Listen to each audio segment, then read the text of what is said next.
Pemirsa, Gubernur Bali Made Mangku Pastike menunjuk Seka Buleleng Dewa Ketut Puspake untuk mengisi kekosongan jabatan Bupati dan Wakil Bupati setelah Putu Agus Suratnyana dan Nyoman Sucidre mengambil cuti di luar tanggungan negara untuk mengikuti Pilkada Buleleng.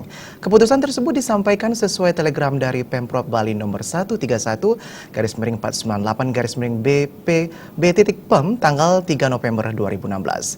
Telegram tersebut dikirim pukul 17:16 WITA. Gubernur Bali Made Mangku Pastike menunjuk Seka Buleleng Dewa Ketut Puspake untuk mengisi kekosongan jabatan Bupati dan Wakil Bupati setelah Putu Agus Suratnyana dan Nyoman Sucidre mengambil cuti di luar tanggungan negara untuk mengikuti Pilkada Buleleng.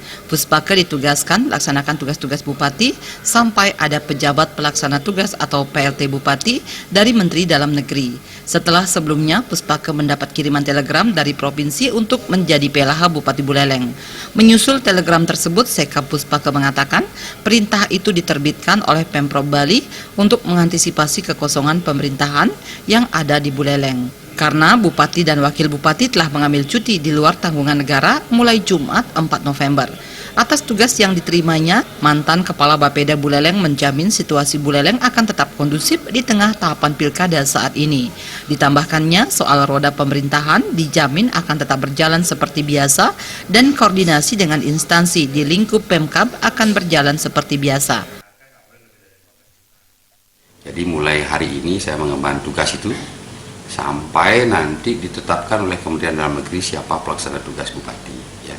Nah, kita berharap bahwa semua pemerintahan bisa berjalan ya, karena urusan administrasi pemerintahan tidak boleh berhenti dan memang harus ada yang menggerakkan.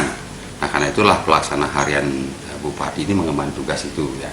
Dan kami tetap di pemerintah Kabupaten Buleleng sudah terjalin dengan baik koordinasi maupun komunikasi di semua jajaran, sehingga tidak ada masalah, pemerintahan berjalan dengan baik, kemudian koordinasi keamanan juga berjalan dengan baik gitu. Kita juga sudah informasikan kepada Muspida, media juga sudah informasikan bahwa saya mengemban tugas harian tersebut mulai hari ini. Keputusan mengisi kekosongan pimpinan kepala daerah di Buleleng itu disampaikan sesuai telegram dari Pemprov Bali nomor 131-498-B.PEM tanggal 3 November 2016. Telegram tersebut dikirimkan pukul 17:16 WITA dan disampaikan oleh Sekprov Bali Cakode Ngurah Pemayun. Komang Yuda.